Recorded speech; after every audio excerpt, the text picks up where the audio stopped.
The deputy chairman of the Security Council, Mr. Medvedev, in case you didn't know, he keeps sending out his nudes. These nudes are probably more convincing than all of Bosch's visions, and are undoubtedly what you would call a new word in exhibitionism.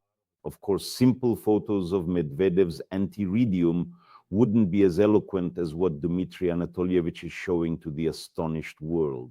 He's showing his soul, and his psychological nakedness is 100 times more scandalous and grotesque than ordinary nudity. And he manages to capture the imagination of the masses, because Medvedev truly embodies the typical Russian pains, the typical Russian complexes, which are little known to the civilized part of the world. Well, in his latest nude, he urges the Americans to immediately execute the Ukrainian leadership on Bankova Street, because, in his view, this Ukrainian leadership is somehow hiding Mexican drug lords.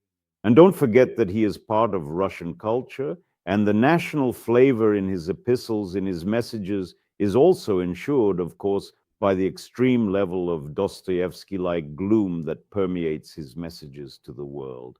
But it must be said that the motivation of Dmitry Anatolievich Medvedev still remains a mystery. It is quite possible that it is not much more complicated than the motivation that drives, say, elderly exhibitionists to expose themselves at children's playgrounds. But he is a Russian soul, and it's no coincidence that he has so many admirers in Russia.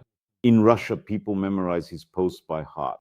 Masha Zakharova tearfully insists that Dmitry Medvedev's official Twitter account is indeed a truly invaluable national treasure.